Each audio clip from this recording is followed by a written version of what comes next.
Hello everyone, welcome to conversation. My name is Jaya Singh. आप सभी का स्वागत है इस टेस्ट सीरीज के सेशन में। आज हम मैक्रो से रिलेटेड टेस्ट सीरीज करेंगे। हमने 25 तक सेशन देख लिया है अपना एमसीक्यू। हम 26 से स्टार्ट करने वाले, तो चलिए जल्दी से स्टार्ट करते हैं। क्वेश्चन नंबर 26 क्या कह रहा है? Which of the following is considered a component of gross national product. ठीक है, इसमें से ग्रॉस नेशनल प्रोडक्ट का कौन सा इसमें एलिमेंट है, ठीक है, जो डिफाइन करता है ग्रॉस नेशनल प्रोडक्ट को? Net export, government spending, depreciation, net factor income from abroad. तो correct option is net factor income from abroad, because GNP का मतलब ही क्या होता है कि जो भी हमारे भारत के इंडिविजुअल या कोई भी कंपनी पैसा कमाती है और बियॉन्ड द कमाती है, तो जो भी उसकी टोटल इनकम होती है उसे हम क्या बोलते हैं? जीएनपी बोलते हैं। ठीक है, टोटल गुड्स एंड सर्विसेज। तो net factor income from abroad क्या रिप्रेजेंट करता है? डिफरेंस रिप्रेजेंट करता है income earn by country resident from a foreign asset and income earn by the foreign resident from a domestic asset. ठीक है, question number 27, which method of measuring national income considered the factor of production, namely land, labor and capital? ठीक है, तो इसमें से कौन सा national income जो है मेथड है जिसमें सारे ही जो चीजें हैं ये फैक्टर ऑफ प्रोडक्शन को कंसीडर किया जाता है? इनकम मेथड को? Yes, is a correct option is the income method. Explanation देखिए, income method of measuring national income sum of the all the income earn by the factor of production including wages, rent, interest and profit. ठीक है, जैसे कि आपको पता होगा कि income method में कौन कौन से एलिमेंट होते हैं। ठीक है, जैसे कि rent and royalty, interest, mixed income, ये सारी चीजें।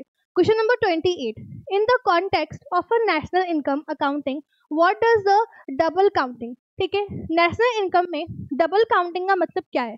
Counting the same income towards in a different sector of economy, या counting the income earned by a foreign resident within the country borders, and counting the income earned by a government employees, या D, counting only the final goods and services produced। तो correct option क्या होगा? Option A, counting the same income. Same income को जो हम क्या कर देते हैं, रिकॉर्ड करते हैं, तो वो हमारा क्या होता है? डबल काउंटिंग होता है। ठीक है, question number 29, which of the following is not included in the calculation of gross domestic product? ठीक है, इसमें से कौन सा हम क्या करते हैं, जीडीपी को कैलकुलेट करते वक्त मेंशन नहीं करते? रेंट पे बाय हाउस होल्ड, ठीक है, ये भी कहीं ना कहीं इनकम है।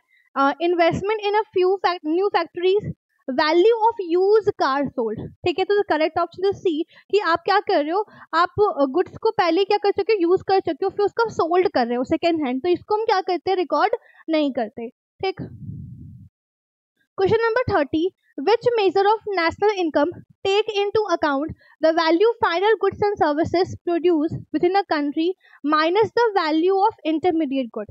ठीक है, क्वेश्चन क्या कह रहा है कि जब भी नेशनल इनकम को मेजर किया जाता है तो वैल्यू जो फाइनल गुड्स एंड सर्विसेज है जो प्रोड्यूस है उसमें से क्या माइनस करते हैं? वैल्यू ऑफ इंटरमीडिएट गुड्स, तो क्या निकलता है? जीएनपी, जीडीपी, एनएनपी या एनटीपी? तो ऑफ कोर्स जीडीपी, क्योंकि आपको याद होगा जीवीए एमपी, ठीक है, वैल्यू एडेड मेथड, जिसको हम जीडीपी भी बोलते थे, कि उससे हमें कैलकुलेट करने से क्या मिलेगा? जीडीपी मिलेगा। जैसे correct option is the GDP.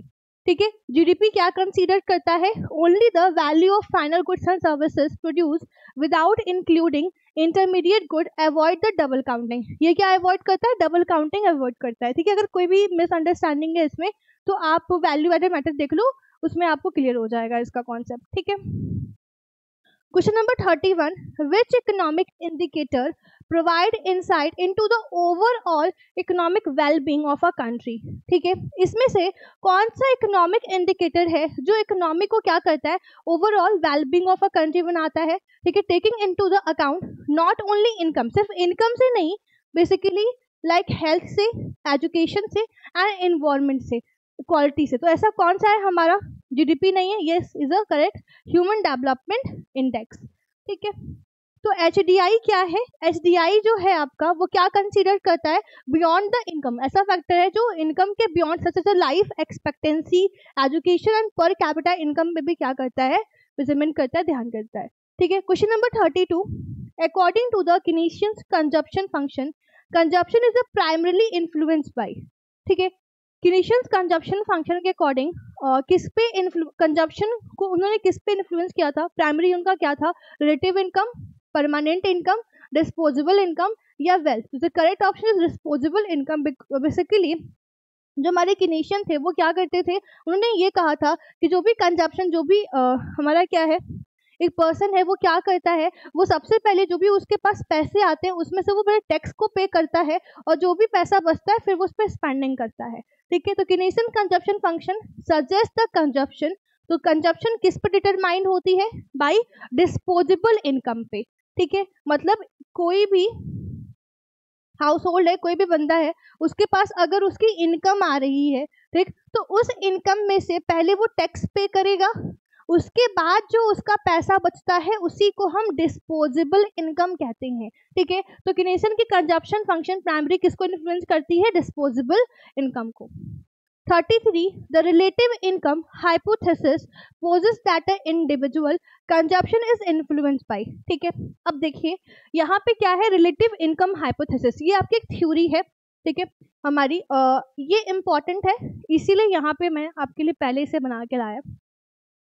हमारे पास एब्सोल्यूट इनकम हाइपोथेसिस थी, ठीक है, किन्स के द्वारा दी गई, जिन्होंने 3 बातें कही, जैसे कि सबसे पहले कि जो भी आपका कंजप्शन होगा वो किसके बराबर होगा?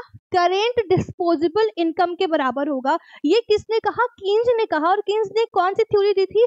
एब्सोल्यूट इनकम हाइपोथेसिस थ्योरी दी थी। ठीक, दूसरी बात इन्होंने कही कि एपीसी जो है वो हमेशा मोर देन एमपीसी होगा। और तीसरा कहा एपीसी क्या होगा?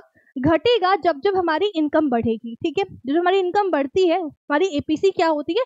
कम होती है। ठीक है, ये बात इन्होंने कही। अब यहाँ पे किसनेट, ये देख लीजिएगा, थोड़ा सा ऑथर का नेम थोड़ा सा हो सकता है मिस्टेक हो यहाँ पे। ठीक है, 1946 में लॉन्ग टर्म में एपीसी कांस्टेंट है। ठीक है, किसनेट थे जो उन्होंने 1946 में क्या कहा कि लॉन्ग टर्म में जो हमारा एपीसी होता है, ठीक है, वो क्या होता है? कांस्टेंट होता है। अब उसी को लेके थोड़ा सा क्या हो गया, हलचल हो गया, जिसकी वजह से बहुत सारे ऑथर ने क्या किया, अपनी अपनी थ्योरी दी, जैसे कि रिलेटिव इनकम हाइपोथेसिस थ्योरी आई, किसके द्वारा? डेंसफेरी के द्वारा 1949 में। ठीक है, आपको ये याद रखना है। और फिर परमानेंट इनकम हाइपोथेसिस आई फ्रीडमैन के द्वारा, और लाइफ साइकिल हाइपोथेसिस आई एंडो एंड मोडिग्लियानी के द्वारा। ठीक है, ये सब थ्योरी है, लेकिन हमें जानना है कि रिलेटिव इनकम हाइपोथेसिस क्या है। तो बेसिकली रिलेटिव इनकम हाइपोथेसिस जो है वो क्या कहती है कि जब भी हमारा कंज्यूमर, ठीक है, क्या करता है? स्पेंड या सेव करता है, वो अपनी करेंट इनकम नहीं देखता। ठीक है, वो क्या देखता है? वो अपनी पास्ट, जितना उसने पास्ट में कंजप्शन किया है वो देखता है, पहला। और दूसरा, उसके सोसाइटी, उसके लोकेलिटी में कितने लोग कंजप्शन कर रहे हैं उसको देखता है। वो हमारा क्या बताता है? Relative income hypothesis.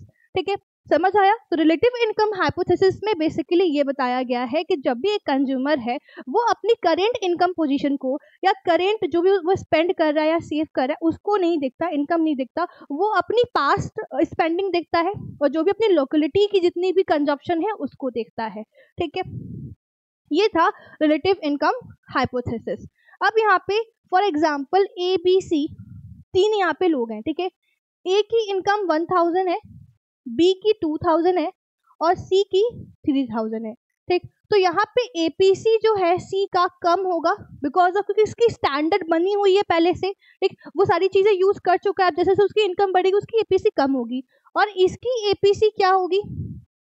इसकी एपीसी हमारी ज्यादा होगी कंपैरिजन ऑफ हमारी किसकी? सी की। और इसकी एपीसी और सबसे ज्यादा होगी।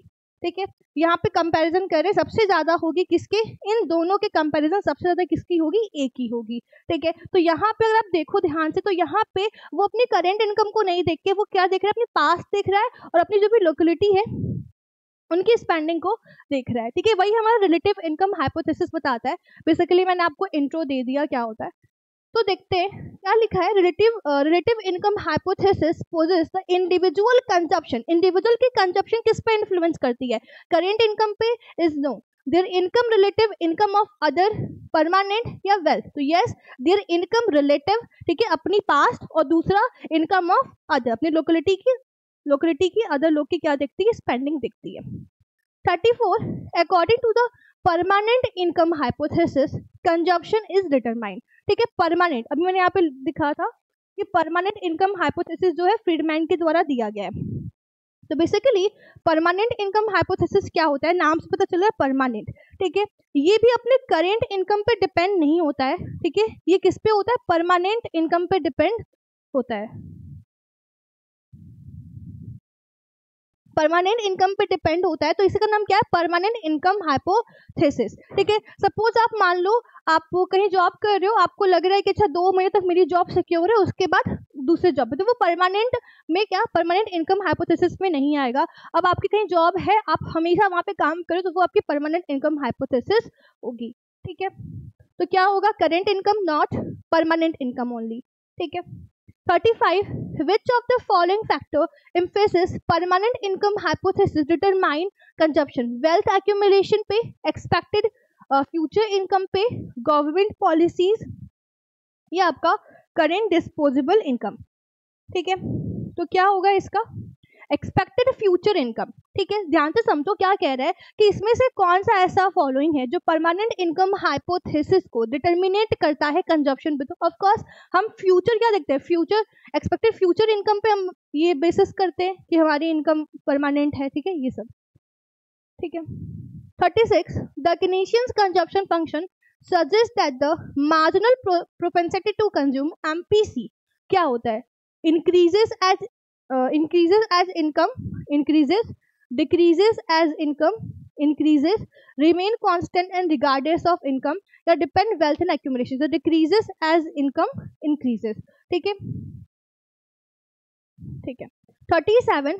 The relative income hypothesis implies that increase in the overall level of income in society, ठीक है। क्वेश्चन क्या कह रहा है, क्वेश्चन कह रहा है कि रिलेटिव इनकम हाइपोथेसिस में जब ओवरऑल सबकी क्या होगी, इंक्रीज होगी, इनकम जो होगी इंक्रीज होगी सोसाइटी में, तो क्या इम्पैक्ट होगा इनकम, रिलेटिव इनकम हाइपोथेसिस का, ठीक। तो ध्यान से समझो बच्चा, यहाँ पे ए, बी और सी हमने 3 चीजें बनाई थी कि ए की इनकम 1000 थी, बी की 2000, सी की 3000, ठीक।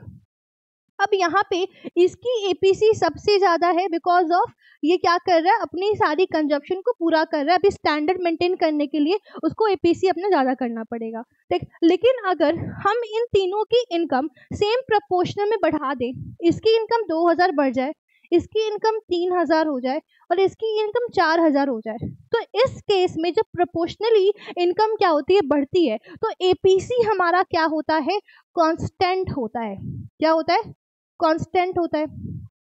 लेकिन यहाँ पे क्या कह रहा है, यहाँ पे कह रहा है increase the overall level of income, यहाँ पे ओवरऑल इंक्रीज की बात कर रहा है, तो consumption, increase consumption for all individual, increase consumption only high income individual, या decrease consumption for all individual, या decrease consumption only for low level individual, ठीक है। तो करेक्ट ऑप्शन क्या होगा, यहाँ पे जो कंजप्शन होगा वो क्या होगा, इंक्रीज होगा सारे इंडिविजुअल का फॉर ऑल इंडिविजुअल, क्योंकि प्रोपोर्शन में तो हो नहीं रहा है, सिर्फ हाई इनकम का बढ़े तो ये तो नहीं होगा, ठीक। एंड डिक्रीज हो फॉर ऑल इंडिविजुअल, नो, क्योंकि आपकी इनकम बढ़ रही है तो डिक्रीज तो होगा नहीं, ठीक। And only low level individual decrease, no, ठीक है। तो करेक्ट ऑप्शन क्या होगा आपका ए। लेकिन इसको याद रखिएगा, अगर प्रोपोर्शन में सेम बढ़ रहा है, मतलब इक्वल हो रहा है, तो यहाँ पे एपीसी हमेशा कांस्टेंट रहेगा। Question number 38.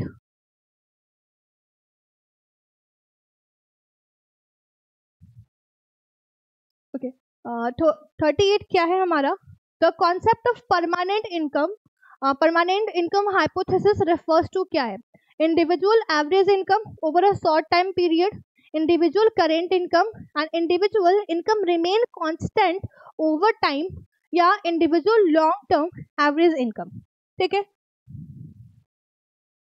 An individual long term, ठीक है, लंबे समय तक जो आपकी इनकम आती रहती है वो क्या होती है, परमानेंट इनकम हाइपोथेसिस कहलाती है।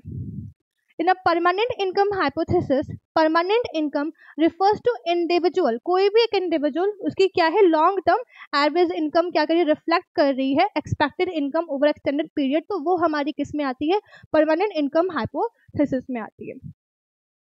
39. According to Keynesian's consumption function, when individual disposable income is zero, ठीक है, according to Keynesian consumption function के द्वारा, जो भी केनेशियन के द्वारा कंजप्शन फंक्शन दिया गया है, ठीक, वो कह रहे हैं जब भी एक इंडिविजुअल की डिस्पोजेबल इनकम जीरो होगी, मतलब डिस्पोजेबल इनकम का मतलब क्या कि जो भी आप पैसा कमा रहे हो, जो भी आपके पास इनकम आ रहा है, उसमें से आप टैक्स पे कर दे रहे हो, ठीक है, टैक्स पे कर दिए। अब जो भी अमाउंट आपका बचा वो अगर जीरो हो गया, पूरा का पूरा जीरो हो गया, नहीं है, ठीक है, तो आप क्या करोगे, आपका क्या होगा, आप ऑफ कोर्स यहाँ पे ऑटोनॉमस कंजप्शन हो जाएगा। क्या हो जाएगा, ऑटोनॉमस कंजप्शन, ठीक है। क्यों, क्योंकि हमारे पास पैसा अगर ना भी हो, ठीक है, इनकम ना भी हो, तो भी हम क्या करेंगे, कंजप्शन तो करेंगे ही करेंगे। तो इसमें का आंसर क्या होगा, consumption will also be zero, no, consumption कभी हमारी जीरो नहीं हो सकती, कंजप्शन में स्टिल पॉजिटिव रहेगी ड्यू टू बोरोइंग। आप पैसा मांग के भी, उधार से भी क्या करोगे, आप कंजप्शन तो करोगे ही करोगे। तो correct option is the B. 40, which theory suggests that the people tend to save a larger proportion of temporary increase in income and spend a large proportion of a permanent increase in a income, ठीक है। तो इसका correct option क्या होने वाला है, Keynesian consumption function, permanent income hypothesis, या relative income hypothesis, या लाइफ साइकिल हाइपोथेसिस। तो the correct option is a life cycle hypothesis. तो बेसिकली लाइफ साइकिल हाइपोथेसिस क्या है, तो लाइफ साइकिल हाइपोथेसिस जो है आपका, वो भी जो कंजप्शन है वो भी करेंट इनकम फंक्शन को क्या करता है, नोट नहीं करता, उसमें वो भी उस फंक्शन में इन्वॉल्व नहीं है, ठीक है। लाइफ साइकिल हाइपोथेसिस जो है वो भी करेंट इनकम फंक्शन का पार्ट नहीं है, ठीक है। वो क्या कहता है, वो बल्कि होल लाइफ, क्या है, वो आपका whole life expected lifetime income का पार्ट है, ठीक है। Life cycle hypothesis proposes that people adjust their consumption based on their expected lifetime, कि मतलब आप एक्सपेक्ट कर रहे हो कि लाइफ टाइम तक हमारी इनकम कितनी होने वाली है, वो क्या होती है, आपकी लाइफ साइकिल हाइपोथेसिस होती है। करेंट इनकम का फंक्शन नहीं होता कि अभी आपके पास करेंट कितना है उससे मतलब नहीं है, लेकिन आप एक्सपेक्ट करके बैठे हो कि लाइफ टाइम तक आपके पास कितना पैसा आने वाला है ड्यू टू आपकी इनकम, ठीक है, यही कह रहे हैं ना। कौन सी ऐसी थ्योरी है जहां पे save a larger proportion temporary increases in income, ठीक है, जैसे ही टेम्पररी आपकी इनकम बढ़ गई तो आप क्या कर रहे हो, लार्जर प्रोपोर्शन में सेव कर रहे हो, एंड स्पेंड लार्जर प्रोपोर्शन, जब आपकी परमानेंट इनकम है तो आप लार्जर प्रोपोर्शन में स्पेंड कर रहे हो, खर्चा कर रहे हो, ठीक है। ये किसको बताता है, लाइफ साइकिल हाइपोथेसिस को बताता है, आप एक्सपेक्टेड करते हो लाइफ टाइम इनकम।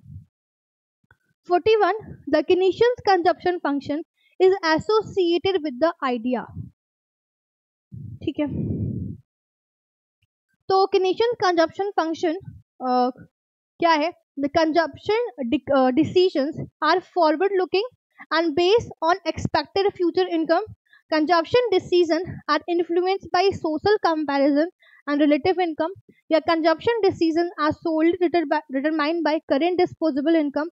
या consumption decision primarily affected government fiscal policy. तो बेसिकली Keynesian consumption function जो है वो क्या एसोसिएट करता है, consumption decision are solely determined by current disposable income, जो भी आपकी अभी इस वक्त की जो डिस्पोजेबल इनकम है, जो पैसा है, वो आपकी कंजप्शन डिसीजन को क्या करता है, डिसाइड करता है या डिटरमाइन करता है, ठीक। 42, what is the multiplier effect, ठीक है। मल्टीप्लायर इफेक्ट क्या होता है, process by which change in investment lead to proportion change in consumption, या the process by which change in income lead to proportion change in investment, the process by which change in spending leads to change in aggregate demand and national income, या the process which change in consumption lead to proportion change in government spending. So the correct option is the C, कि ये क्या multiplier क्या effect देता है, एक process है, change इन spending lead, ठीक है, जैसे से आपकी स्पेंडिंग लीड हो रही है वैसे वैसे क्या हो रहा है, एडी में भी चेंज हो रहा है और नेशनल इनकम में, ठीक है। 43, ऑटोनॉमस इन्वेस्टमेंट क्या होता है, तो बेसिकली हमारे पास जो इन्वेस्टमेंट होता है वो दो तरीके का होता है, एक ऑटोनॉमस और एक इंड्यूस्ड, ठीक। तो ऑटोनॉमस क्या है, मैंने शॉर्ट में लिखा है, ठीक है। ऑटोनॉमस इन्वेस्टमेंट का मतलब होता है वो इन्वेस्टमेंट जो क्या है, चेंज ना हो, तो जो गवर्नमेंट बेसिकली जो इन्वेस्टमेंट करती है वो, ठीक है, कोई फ्लक्चुएट नहीं होता है, कांस्टेंट होता है, उसको हम क्या बोलते हैं, ऑटोनॉमस, ठीक है। वेरीज, नो, रिमेन कांस्टेंट, तो ऑप्शन बी, ठीक। Autonomous investment that not influenced by change in income It represents the baseline level of investment would occur even income remain unchanged. 44.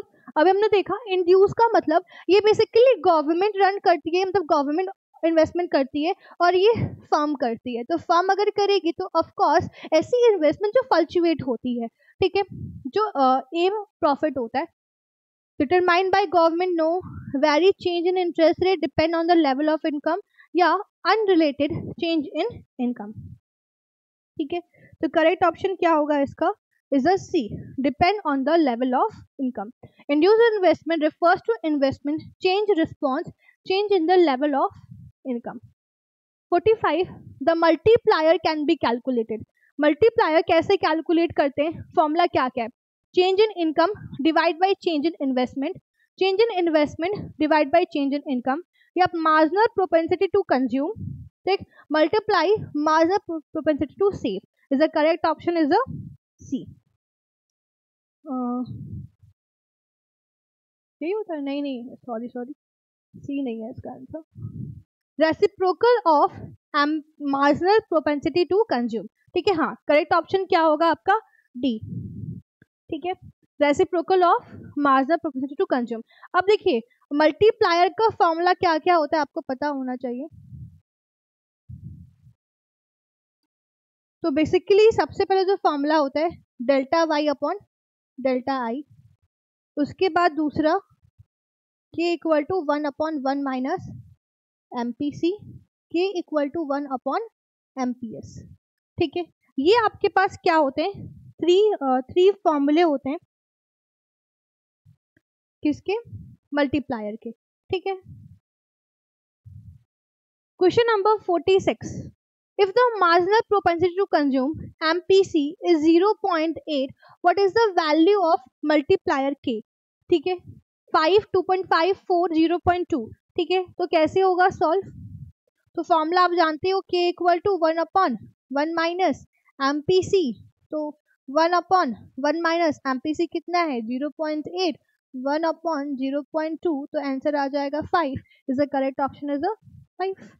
ठीक है, what role does the marginal propensity to save amperes play in the multiplier process? ठीक है, किस तरीके से amperes क्या है, जो भी प्रोसेस होता है मल्टीप्लायर का, वो किस तरीके से प्ले होता है. ठीक है, एम्पियर्स क्या है? तो determine the total investment economy, determine the total consumption economy, या affect value of multiplier, has no impact of the multiplier. ठीक है, तो correct option is that affect the value of multiplier. तो बेसिकली क्या role है एम्पियर्स का multiplier के प्रोसेस में? तो क्या है, क्या होता है? अफेक्ट करता है मल्टीप्लायर को. 48. Government purchase a component of aggregate demand, aggregate supply, aggregate saving, aggregate investment. तो जब भी गवर्नमेंट क्या करती है, परचेस करती है, तो उसको हम क्या बोलते हैं? उसको हम एग्रीगेट डिमांड बोलते हैं. Government purchase contribute to total demand of goods and services in an economy and are a component of aggregate demand. ठीक है, जब भी गवर्नमेंट क्या करती है, परचेज करती है, कंट्रीब्यूट करती है टोटल डिमांड में, गुड्स एंड सर्विसेज में क्या होता है? वो क्या होता है? एडी हो जाता है. मतलब क्योंकि आप जानते हो एडी का मतलब क्या है? एग्रीगेट डिमांड का मतलब जो सब सारे लोग मिलकर डिमांड कर रहे हैं. ठीक है, तो बेसिकली गवर्नमेंट भी कर रही है, फर्म भी कर रही है, हाउस होल्ड भी कर रही है, ठीक, and rest of the world. ठीक है, ये क्या है हमारा? AD. And increase in government purchase, जब भी गवर्नमेंट का परचेजेस बढ़ता है तो क्या होता है? Decrease in equilibrium price, increase in equilibrium income, no change in equilibrium income, या decrease in a price level. ठीक है, तो क्या होगा? इक्विलिब्रियम इनकम क्या होगा हमारा? इंक्रीज होगा, क्योंकि इससे क्या बढ़ रहा है? एडी बढ़ रहा है. ठीक है, and increase in a government purchase directly increase AD, directly क्या बढ़ेगा? एडी बढ़ जाएगा, which lead to increase in equilibrium income. The equilibrium level income. ठीक है, जब भी इक्विलिब्रियम लेवल ऑफ इनकम होती है तो क्या अचीव करते हैं? तो आप जानते ही हो, ये हमारा एएस होता है, ठीक, और ये हमारा एडी हम मान लेते हैं. तो जब भी एएस और एडी मिलेगा तो ये पॉइंट क्या कहलाएगा? इक्विलिब्रियम वाला पॉइंट. तो AD and AS axis aggregate supply axis aggregate demand, नहीं, AD equal to AS. The correct option is a C. ठीक है, तो आज के सेशन में बस इतना ही। अगर आपको कोई भी डाउट या क्वेरी है तो आप पूछ सकते हैं, इंस्टेंट मैं जवाब दे दूंगी आपको कमेंट सेक्शन में, ठीक है। तो आप जल्दी से अपनी तैयारी अच्छे से जोरों शोरों से बढ़ा के रखिए, ठीक। अब आपका एग्जाम बहुत ही नजदीक आने वाला है, तो अच्छी से सारे जितने भी एमसीक्यू है उसको प्रैक्टिस कर लीजिए। कोई भी डाउट है तो आप उसको सॉल्व करिए, आप पूछ सकते हैं कमेंट सेक्शन में, ठीक है। Best of luck for your exam, अच्छे से पढ़ते रहो और बिल्कुल अच्छा होगा एग्जाम, ठीक है। टेक केयर और थैंक यू सो मच। अगर सेशन पसंद आया तो please like and subscribe and best of luck again and thank you so much.